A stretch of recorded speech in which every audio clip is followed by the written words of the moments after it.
right, guys. Welcome back to the Side Dish Podcast. I'm your host, Aaron Shin, joined as always by my co-host, Jay Lee. Hey. Our neighborhood homie, James Chung, is in the studio. Okay. And today we have a very special guest who's revisiting Korea after having lived here, by my understanding, for some time. Delilah Wells is with us. Wow. Welcome, Delilah. First Cue name, last applause. name.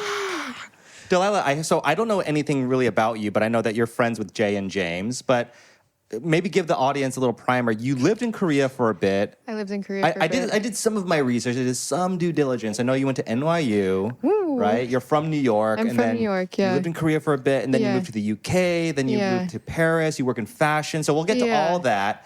But welcome back to Korea. How's it Thank feel you. being back? Perfect weather. Yes. No notes on the weather. Yeah. No Thank notes you, on the weather. global warming. I know. I want to shout out Global Warming, our Yeah, sponsor. Our weather sponsor. When was the last time you were here? It was 2021. Oh, well, it's been And a I while. had to do, at that time, because I'd given up my foreign, or what is it called, alien resident card. Yeah, alien I resident. had to do the 2-week hotel quarantine. Oh, So it was that time. Yeah. So it's basically, completely different. Upon returning, completely different And experience. how's it feel being back? I assume you're saying hi to old friends, going to all your favorite restaurants. What were like the bucket Yeah. list things you had to do? Bucket list things, samgyeopsal. Like, I Yeah. feel like that was I got off the plane. I wasn't going to eat it right away, but I made sure that night we had a plan lined up. And I've been staying with my friend Yeonsu, who I lived with in Paris. And this is my first time visiting Seoul since we met and lived together. So she's really been like showing me her spots, Cool. which is cool. Wait, what Yeah. area does she live in? She like across the street, basically. Really? More on, well, I don't want to dox, but Yeah, more yeah. on the other side up the hill. Yeah, okay, if, gotcha. If you know what I mean. I know what you mean, yeah. Yeah. Well, let's rewind a little bit. So Yeah. you're from New York. You went to NYU. James was telling me you're a pretty literary person. You're very artistic, maybe. Is that Is fair it to just say? because I'm wearing a turtleneck? It's not doing you any favors against. It's like, it's kind of contributing to It's- the It misconception. supports. It's supporting evidence. Did I'm you just study a- like in Tisch or anything? Or? No. I don't have those kinds of skills. Well, you went to the weird school in NYU. I went to Gallatin, which is Gallatin, kind of like individualized study. the fail kid. Like, Yeah. I don't know if that's the term. No, but no, like, it's definitely sort of like a quote unquote easier school to get into. yeah, and it definitely has like a stoner energy about sure, it. It's for like sure. my major is the wind. It's the St. John's of NYU. It is the St. John's of NYU. Gotcha. Yeah. So what was your individualized study then? I did basically world literature. Cool. So I was reading and like writing my final paper on books in translation. Oh, sick. Yeah. Yeah, it was actually, I mean, good education. And you speak Korean as well. Yeah, I did, context dependent, my skills kind of rise and fall. Did you ever consider doing like translation stuff between Korean and English? I definitely did. But I think that's something that you really want to be years and years of experience of the Absolutely. language into to even like professionally. What are your feelings about Deborah Smith and her relationship All with right. Hangang and all that On the stuff? spot. You know what? It's good that there's a conversation around it. I don't think translations being taken for granted is kind of like a deficiency. For sure. I think that it's good if it generates conversation, for better or for worse. Yeah. But, that's always been an interesting question to me. If Hangang chose Deborah Smith or sort of like gave her approval, is that just a green light? I feel like Deborah Smith just got lucky that she happened to translate Hangang, right? Because she didn't choose Deborah Smith. I assume the publisher just- She actually was in the program that I was in. Oh, interesting. And that's how I found out about it. And it was like her master's thesis, basically, was the vegetarian. Oh. Yeah. Oh, really quick for listeners out there who Yeah. don't know, Deborah Smith is Hangang, the latest Nobel Prize-winning writer. She's her translator. So the controversy being that Deborah Smith famously gave an interview where she admitted that she willy-nilly chose Korean out of just what's an easy language for me to learn and translate? And she just chose Korean without really, I guess, showing respect or kind of Deference to the like intentionality or anything, and so it felt kind of like she was like, "Oh yeah, it's an easy language to translate. I'll just do it." Obviously, I don't. Like not easy. It's not easy at all. Deborah. Did she say it's easy? I think she said something like, "I just wanted to go for an easy language" or Maybe something it's like that. Maybe easy to learn how to career wise, read? or like easy career wise. Oh yeah, I guess it's like less. There less was like- not a lot of translators. It's not like a, it's Because not a like competitive. Anton Har was not on the scene at that time. I guess she's a little bit older.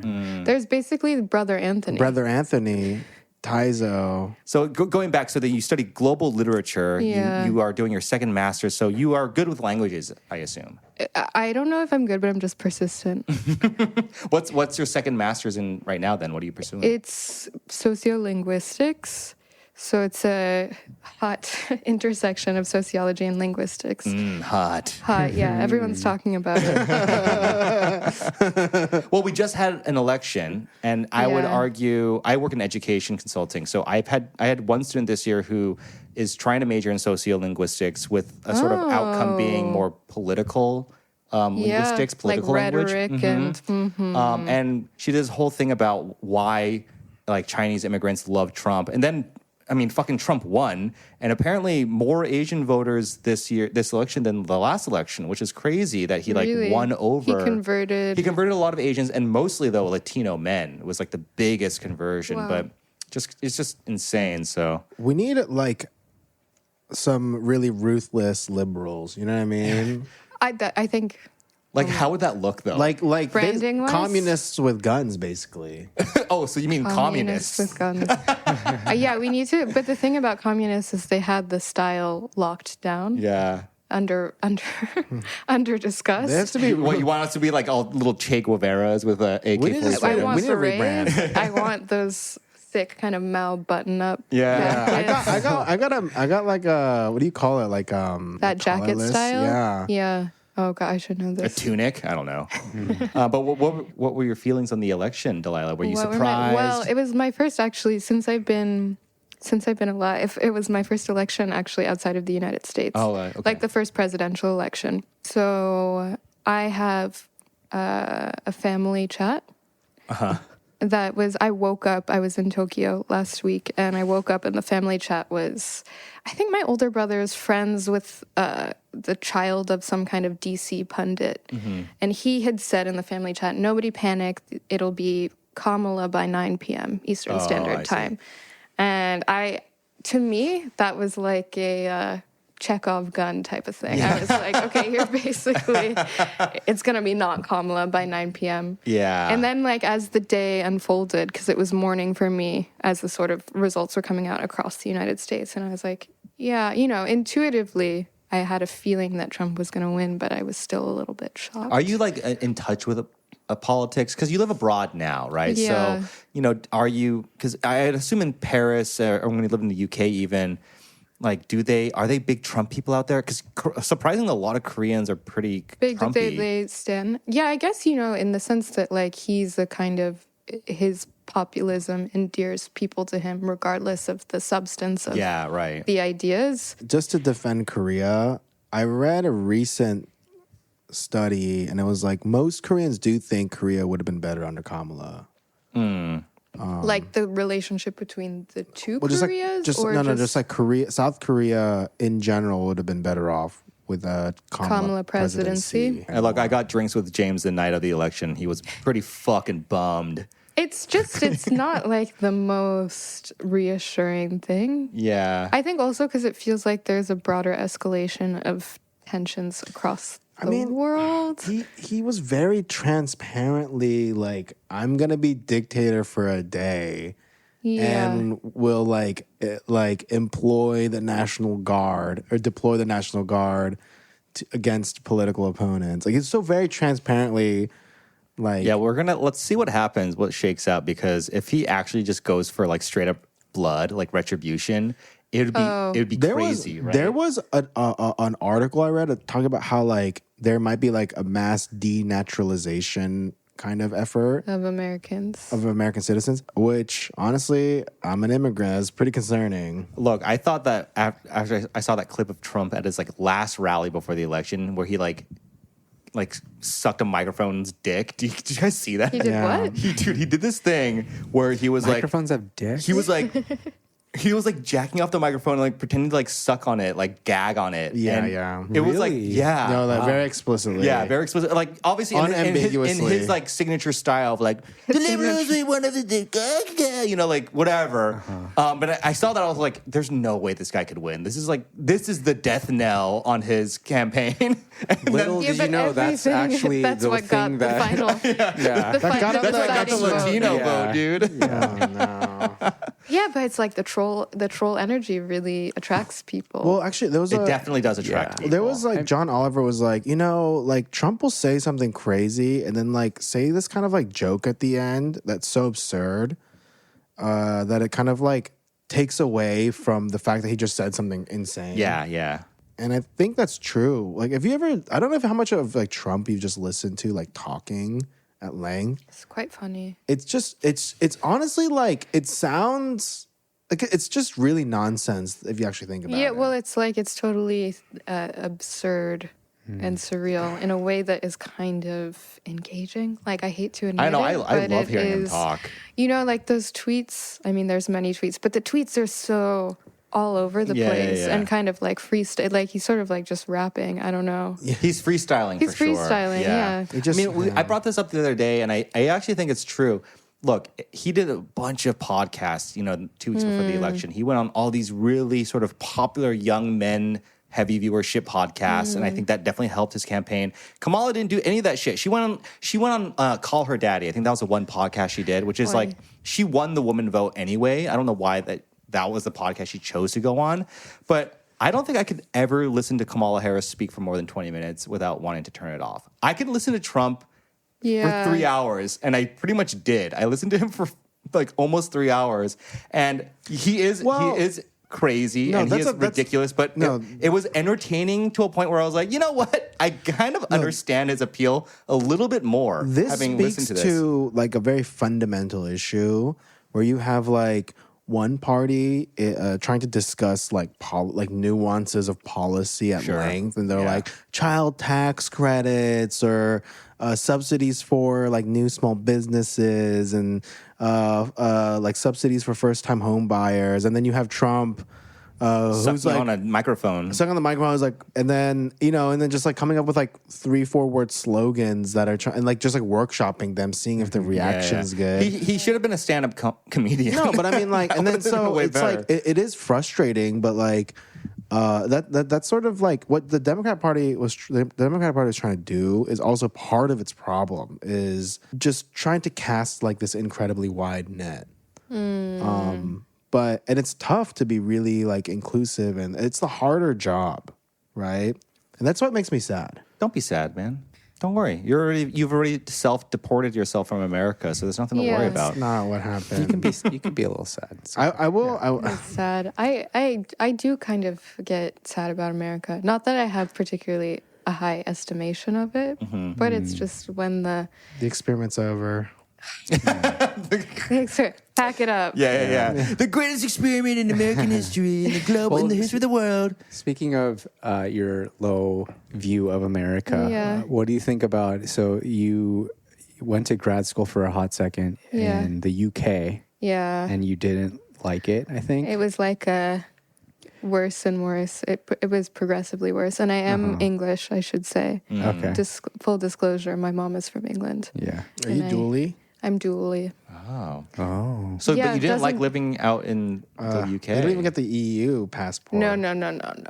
Yeah, the UK is, man, I try to choose my words carefully No, because just let it I want fly. to put respect on. I have Yeah, I'm just so curious because like Yeah. I don't know. It feels like a cool place to be, and It like, certainly has cool elements. and Pockets of you were It's in not a London. Yeah, complete- I was gonna say like I feel like the UK is only cool for like music, maybe. Yeah, the music Well, and, is like, cool. Yeah, comedy or just like the humor, the satire. vibe. Yeah, or sarcasm, There's maybe. this- I The don't know. banter's good. the banter is good. Keep Yeah. backpedaling. Oh, for like, sarcasm, I guess. We're pretty... Beer. pubs. Yeah, but pubs close so early. This is What time? like a lot of them close by 11 o'clock. What? Yeah. That's insane. Is I that think because it's- like people like used to just get I think too it's to fucked up? counter alcoholism, but I'm also just Yeah. like anything I say should be fact checked. Yeah. For the record. No, we never fact check anything, and we've been doing this for years, so it's all good. Yeah, but it's not like the thing about I prepared a statement. No, I prepared a list of things that I don't like about London in particular, Okay. which is that it is like a megalopolis. But I'm like, is that a real word or is that just It's a metropolis. Okay, it's Yeah. huge, right? There's millions of people who live there commuting into the city all the time. London is the public transport is just terrible. Well, you Is don't it like being- minding the gap. Like, there's like no. I Is there love minding no? the gap, but that is There's no AC on the subway. Is that right? There is not AC on the subway. It's very hot because Yeah. it's super deep underground. Also, The tube. Yeah. the tube, and then it's just like anytime there's 0 or I would say like 5% spontaneity in that city, which means that it functions to me like a core requirement of a city for vibes, and this is science, is spontaneity. Yes, Like the ability to hop on the subway or in a taxi if it's not prohibitively expensive and to like just go meet up with a friend. But I feel like London requires you to plan everything within an inch of its life because the journey is so long and you're going from like one side of the city to another and you're probably taking 2 buses and 1 subway to Wow. get there. It fails on Yeah, like yeah, that yeah. crucial. So it's hard to get around the city, basically. Yeah, I mean, if you have all the time in the world, like it's nice to ride on the top floor of the double-decker bus, I will say. But if you're trying to get somewhere within a reasonable amount of time, like less than an hour, Wow. But it also sounds like you weren't living like downtown. no, Which I was think is living, prohibitively yeah, expensive. But downtown is like cities when they get to a certain degree of largeness are like constituted through tiny villages in that way. Like you have Itaewon in Seoul, and so you kind of like orbit around your friends if you all live in the same like village Right. or whatever. And I think that can be true in London. But if you have a friend who lives across the city, it's just You'll never see them. You won't see I guess, them. but New York's kind of the same, right? If you're like living in the Upper West Side, you're never going to Brooklyn, right? Or something like that. Yeah. I guess it could be said of anywhere. I think I'm just down on London. I had a pretty weird experience there. Yeah. Who was it? Were you Who dating? was Or it? were you out, No, out well, and about? no, I had a weird kind of living situation where I was single and I was living with a couple. Oh, So don't do that. Gotcha. Word to the wise. yeah. Don't Did it get do that. weird though? Because like maybe They they wanted. they wanted to invite you into their menage Oh, no, a no, trois, or the No, that husband would've came been- home and was that would've like, been fun. you know, I'm in love with my roommate. Or whatever. No, I was just like the deadbeat, like not. Oh, I see. You were just like, yeah, you're the third roommate. I was the deadbeat, like stoner roommate, and they were like, "Don't you do anything?" And I was like, I was really in like my horror movie bag at the time. There was one fuck yeah, I love movie horror theater I movies. would go to that would do like constant marathons of like Carpenter movies, and so I was Yeah. basically just smoking weed and going to movies. And they were like, "Don't you want to get a part-time job?" yeah. And I was like, "Nah." You don't understand. They did a remake prequel of The Thing. I need to watch it.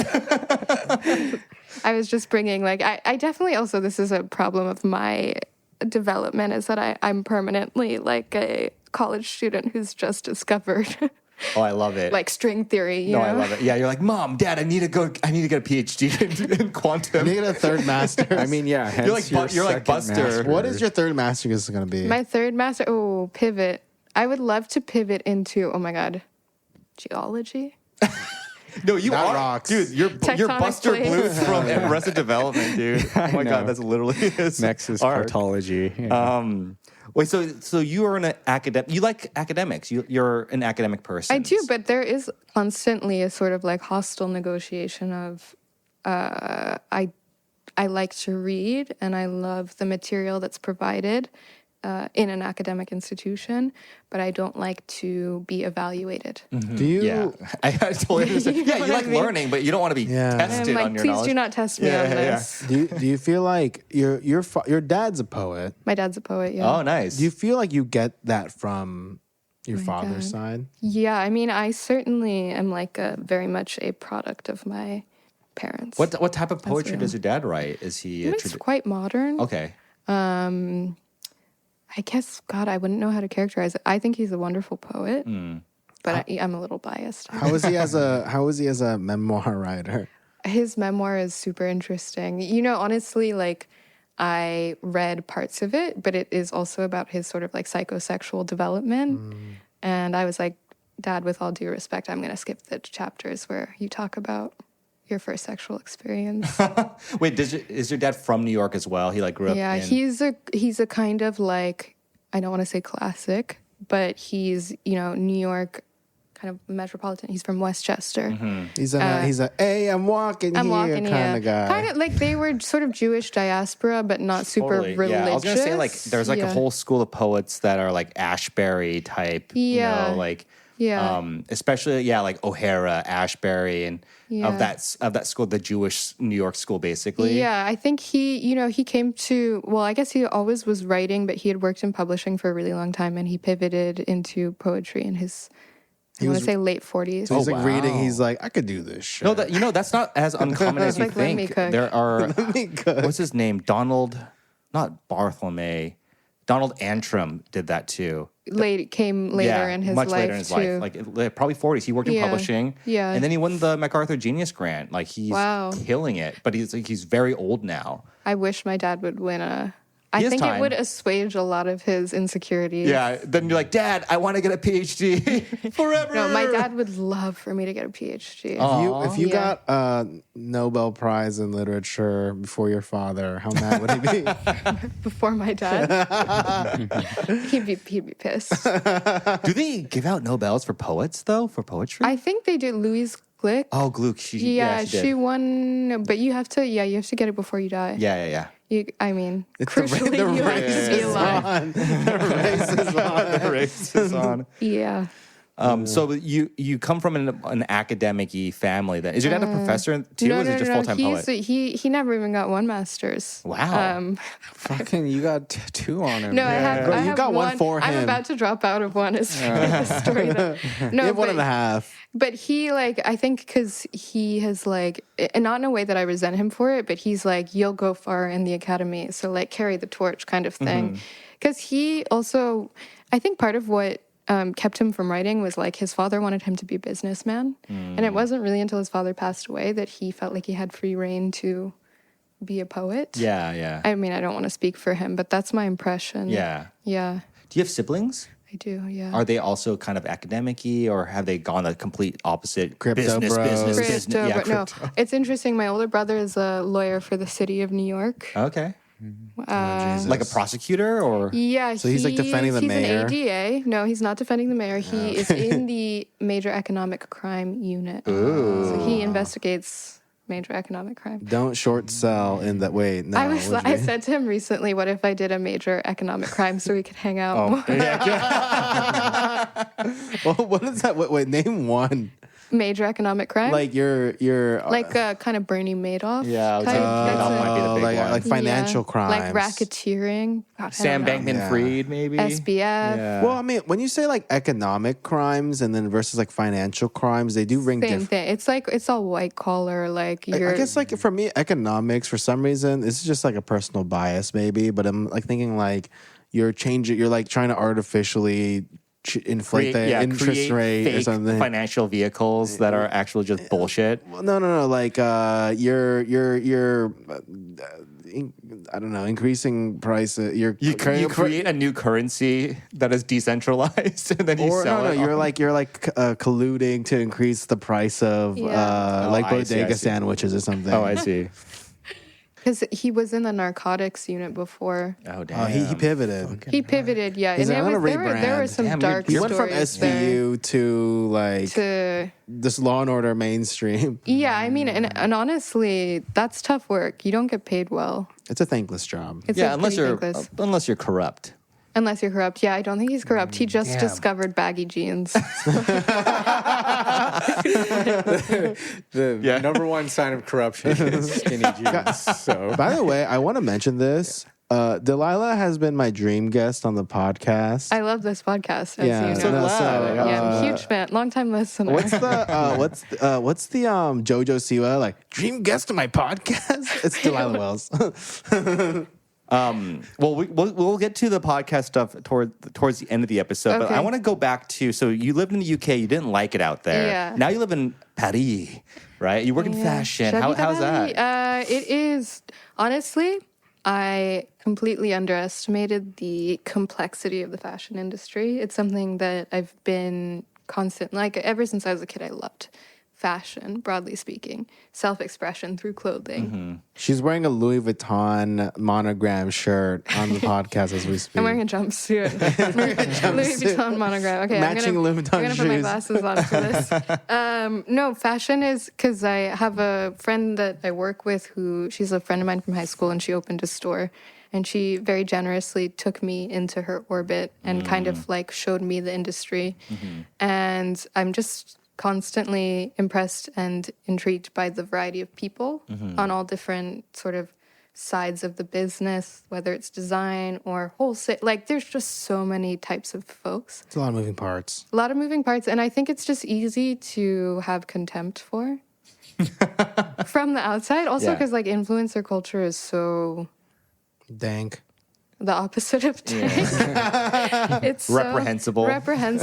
And like also luxury products. You're like, what is this all for? But Yeah. fashion is cool. And I think Paris, to its credit, it's not really living in the future that much. But I think the one respect in which it's current is through fashion.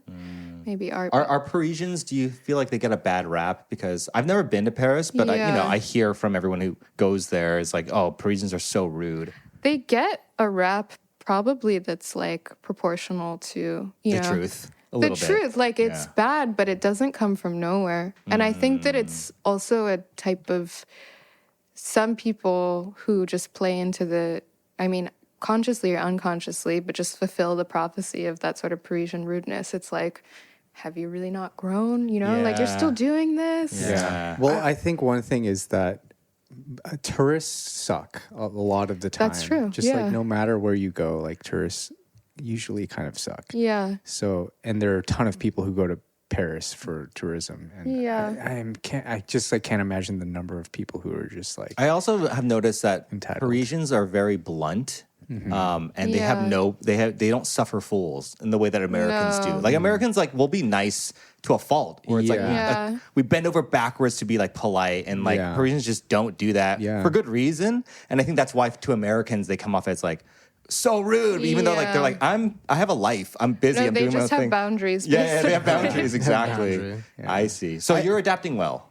I don't know. I mean, I'm adapting. You speak French, though. That helps. I speak French, and I truly have no shame when it comes to, like, I am not cowed by Parisians at this point. Because I feel like if you lead with self-consciousness, you're going to get nowhere, particularly in that linguistic environment or that cultural environment. So I basically just come in and, like, sometimes my accent is terrible and sometimes I'm misgendering refrigerator or whatever it is, but I just do it with, like, gusto.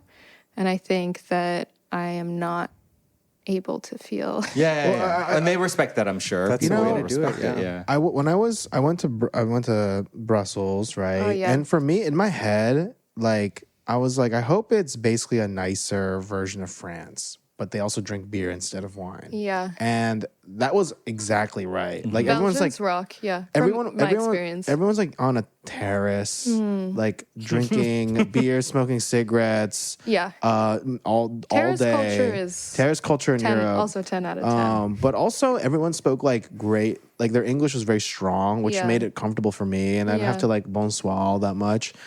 But I will say, there was one point when my girlfriend, we go to a bakery, and she's like, I'm gonna order my bread in French, but she was like, "On pain chocolat," trying to like piece together grammar and like put together an order, and like as soon as that happens, like the person taking the order, the baker or whatever, she has like this big grin on her face, and then like all the other customers like go quiet and they're like looking, they're like kind of staring at her, like smiling, and then she's like, and then like makes her order and croissant s'il vous plaît, and everyone goes, yeah. Like everyone literally starts starts clapping. Would never happen And I'm in like, Paris. this would never happen in Paris. That's really cute. And I'm like, this is hella cute, yeah. It was very cute. It was very cute. Wow, I love that from Belgium. Yeah. And that's how, like, that's what I was like, everything I like felt like scared about going to a French speaking, well, also Dutch speaking, but like, not English majority country in Europe was like completely, Erased or whatever. Like, Sure. Yeah, redressed. A I mean, swa- they do a lot of damage control on behalf of like francophone nations. Sure, but I mean, they have to make up for A lot. But I mean, I imagine, because I've heard like if you are in Paris, like and your accent's bad or you say something weird, they'll just be like, "Who the hell do you think you are?" I've heard they'll shame you. But I also feel like I throw it back at them, which is where I've lost all shame. Nice. Yeah, I throw it back and I'm like, well, your accent is also bad. Yeah. Or I pretend I don't speak English. You say chocolatine. Chocolatine. Like, also, to be fair, really easy people to make fun of. Like, I feel like you're only punching up with the French. You know? Just culturally, they hold themselves so high. They hold themselves in such like I actually was talking to a taxi driver here about it, and he was like, they have tabushim, and I was like, they, for better or for worse. Tabushim meaning like pride. But I feel like I don't know how negative a connotation he meant to. I mean, the French have contributed quite a bit to the global culture, right? They have up until a certain point. Right. It's like the romance culture. But here's the thing, right? So like they're like, I feel like if I was French, I'd be like, we give you Victor Hugo. Yeah. We give you French cuisine. Okay, World War II, our bad. Sorry. Oops. Yeah. Let it go. Like. There's not zero contributions for sure. Yeah. But then I'm also a little bit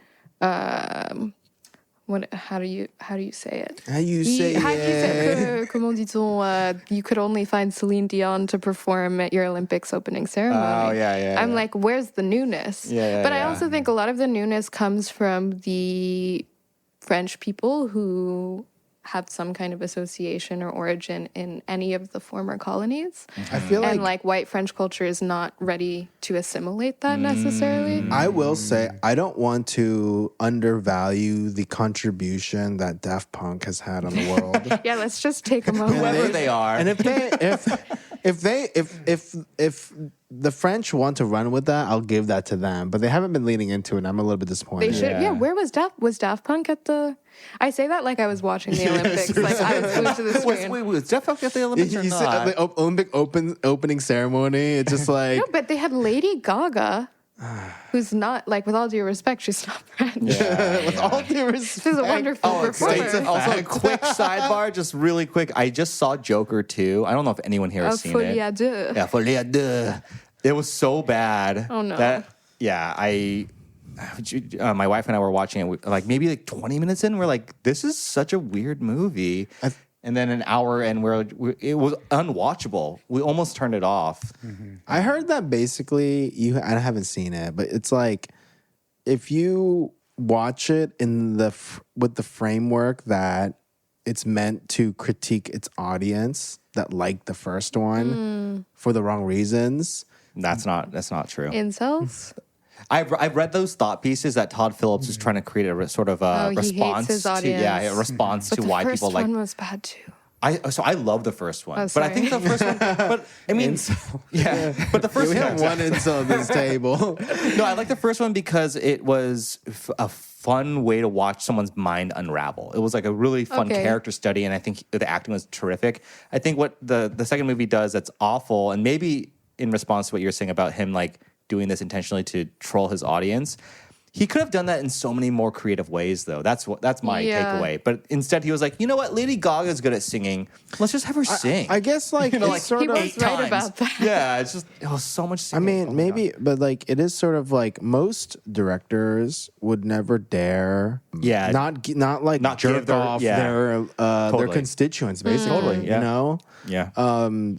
but the fact that like a director will go out of his way to basically like fuck a movie up. I know. Joaquin Phoenix also hated the movie. Mm-hmm. You know, The first one? No, the second one. The second one. Well, I think everyone attached to it fucking Yeah. But I mean, like the fact that was evidently, from what I understand, one of The the things intention? the intention, it's like pretty hilarious. It's actually that makes it my favorite movie of all time. yeah, it's What it's, an amazing artist, No, it's Todd what- Phillips. it's one of the movies of all time for sure. It's definitely one of the movies. Sorry, so going back to Paris. Back so to you lived in Paris. London, Paris, New York, Seoul, and then you were just in Tokyo. I These are would all say- very fashionable cities. Fashionable cities, yeah. Can you maybe give us your hot take on which Power ones? ranking? Yeah, maybe power rank them. Like right now, Seoul, it's got to be number Is Is it one. tier. really? What? S tier. S tier. That's top. So is it Seoul? It's Seoul for sure. I Nice. think like Wow, Seoul that's is. very- I've been you trying know, to say this for years, y'all. I think it's true. Like also, there's so many new brands coming out of Seoul, and like also just I feel like Seoul is innovating in like dresses over pants, and just like proportion, texture, accessories. I think Tokyo's probably close second. Okay, well, we could talk about that. And you can say, well, yeah.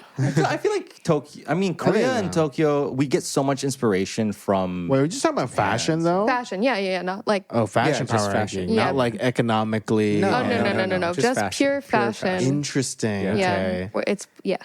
Yeah. I think Okay, so Seoul. then Seoul, Tokyo, and then what Maybe about? New York. Oh wow! Because I feel like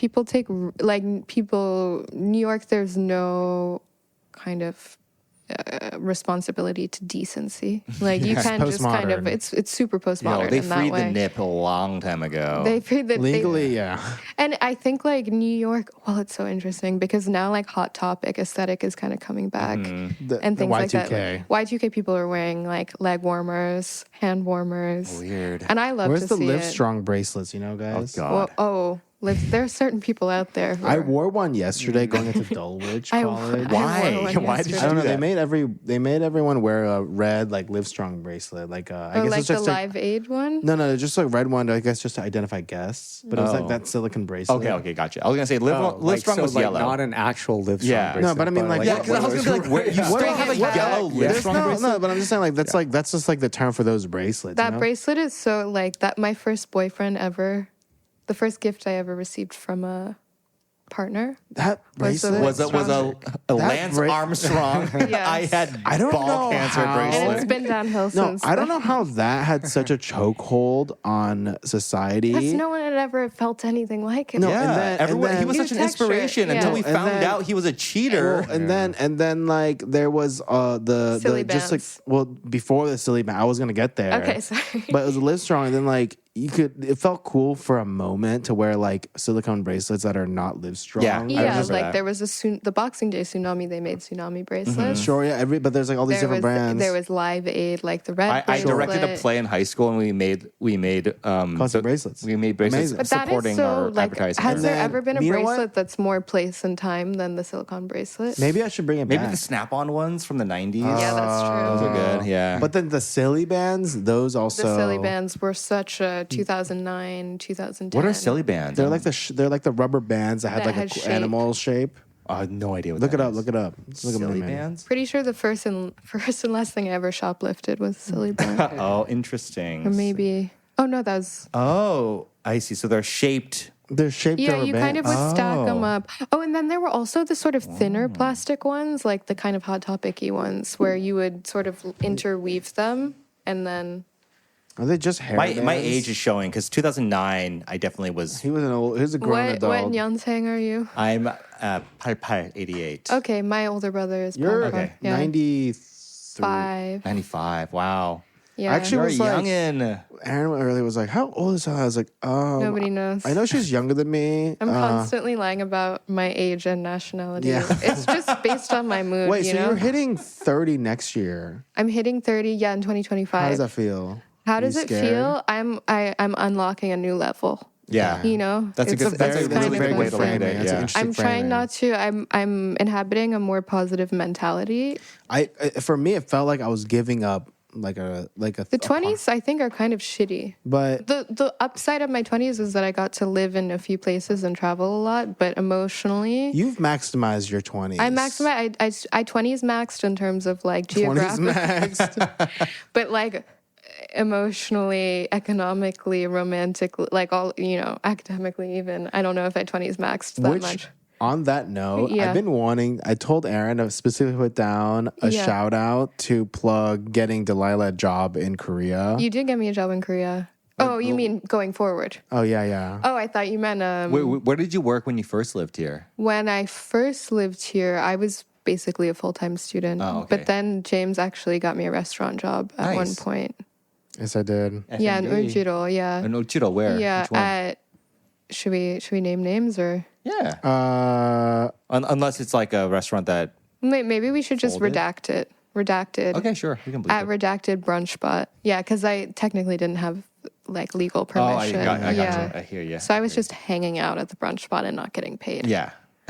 Yeah. I mean, you have to get an ARC. Which, by the way, that place is good. Okay. Yeah. It's good. Just agree with me because you heard it. Sure. Yeah, I love that place. I eat there all the No, time. honestly, the food never missed. I just was constantly, and I still have weak wrists. So as a waitress, that I'm somewhat limited. Like I'm constantly a waitress and doing a very bad job. I'm at constantly it. trying to get Delilah jobs, and then But she you also helped me with underperforms. my work. Just kidding. I had a period of time where I was doing soccer translation. So Soccer translation. So, yeah. And this was like fresh out of my first master's. They had sent an email to all the alumni saying the World Cup is imminent and we need translators of all languages. And I was like, yeah, I'll do that. Like soccer, how hard can it be? Realizing as it was happening, once I like passed the test to be able to translate the soccer, I realized like the test was just like they gave you a sample interview. And it was like Son Heung-min, and then I did it, and they were like, okay, now you can translate, but they didn't ask me any questions about soccer. So you didn't know the terms, basically. I didn't know that, like, I didn't know offside even in English. In Korean, it's just offside, but pronounced Korean. But like, I was like, oh shit, like I don't actually know how soccer works. And then she would send me these like audio recordings. Like, what do they say? I'm like soccer. Like, it's just like, goal, like, and so I had like a very kind of furtive soccer translation period where I was like constantly looking up like, what are the rules of the sport of soccer? Yeah. How's your Spanish? Do you know Spanish? You know what? No. Okay. I was going to say yes. I have like a very close friend who's a native Spanish speaker. Well, I was going to say, because, James's girlfriend works at a translation agency and her good friend is moving away. Okay. And she works in the Spanish department. Spanish department. I think there's a job opening. No, I can't. I'm actually getting better at Italian though. So if there's a space if you for want that. like a We'll find you a job. We know enough. We know, hey, we're the Side Dish Podcast. well, actually, We know Korean to people. English, they actually literally need people to work there, Korean to English. and vice versa. But Korean to English, Definitely in the service industry, for restaurants, obviously being bilingual. but I mean like Korean to English like translation. I mean, even I could do Korean to French, I think. I don't think I can do it. Now I have enough experience to know that English to Korean, I'm absolute shit. I can't. I wouldn't dare. But no, those are separate teams. Yeah, as they should be. Yeah, I mean, this is what circling back to Deborah Smith. She should not be translating the vegetarian back into Korean. She shouldn't be. No one. But also, I do think like there should not ever be a definitive translation. Like that should constantly be being workshopped. Unless the author's doing it themselves. And this is the thing. Like I realize also, for a lot of reasons, I'm like I don't want to overstate or overestimate my ability to speak definitively about a text. So as much as I can have a dialogue with whoever's words I'm representing in another language, I would prefer to do that. Yeah. I would hope that Deborah Smith and Hangang are kind of just hanging out, talking about it. I hope so too, actually. Yeah. I have a question. I'm just thinking about this. So you say there should never be a definitive translation, but what if the author is bilingual? I mean, like Nabokov. I think he's the only one I could think of. Translate their own words. No, so I for example, there was a book I was reading, and the author is Korean American. She's more Korean but she's a professor at CUNY. Okay. And published a book. It's like a textbook, but then it's published in English, right? But then eventually there was going to be a Korean translation released. Yeah. I don't know that she was going to be doing it, but her Korean is fluent. Yeah, then she can translate her own work. But like, would it be fair to consider that definitive? Or do you think someone could improve upon Yeah, I her guess own if work? you're representing your own text, then that probably is definitive. But I do just think... That is very rare, though. Yeah, and I feel like any kind of collaborative effort is like enriched by the fact that it's born of a collaboration. Like I feel like Hayin and I, my friend Hayin, who James knows, translate her poetry together all the time. God bless her. She's incredible English speaker. She's studying in America right now, and we have conversations about her poetry, which are amazing and generative, and then we collaborate on translations, kind of just as an exercise. Also, But are those definitive?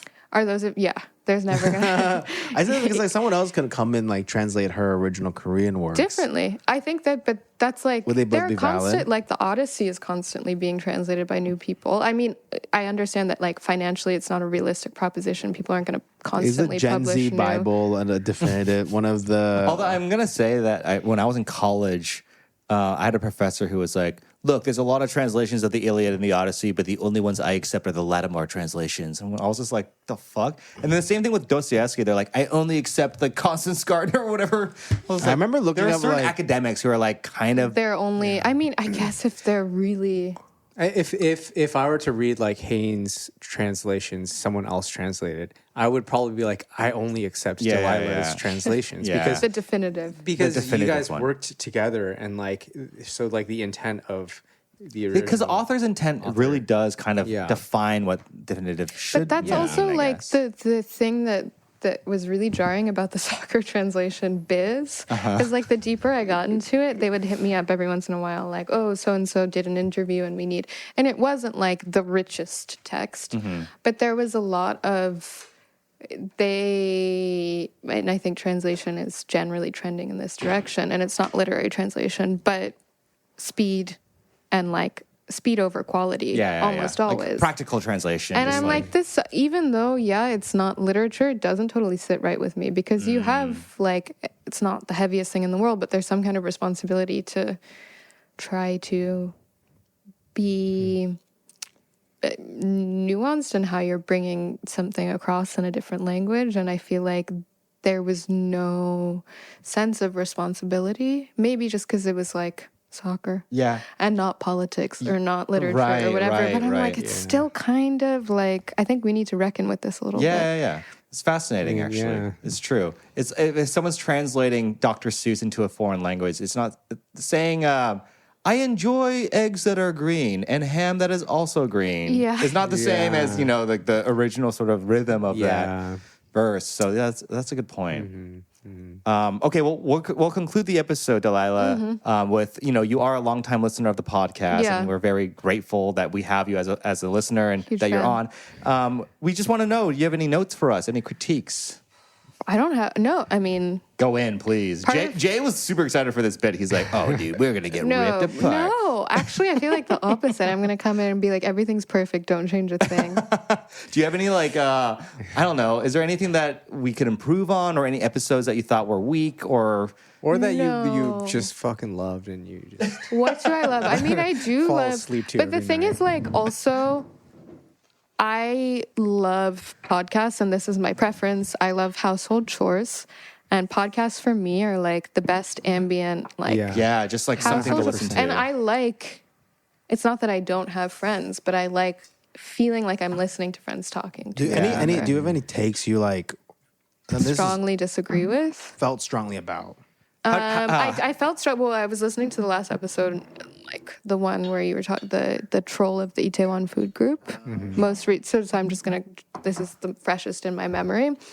This is not a take, but I do also miss taco chili. Yes. And the guy, the ajashi, or like maybe he's a haraboji, honestly. Like he did the lime twisting. He did the same thing to you, right? And I was like, that's really awesome. the thumb juice makes the it taste sanitary better. element of it did not even cross my mind. I was just like, he just showed something to me that maybe I had seen before, but like he showed it to me for he the like first did it time. for you. Yeah. And I also miss.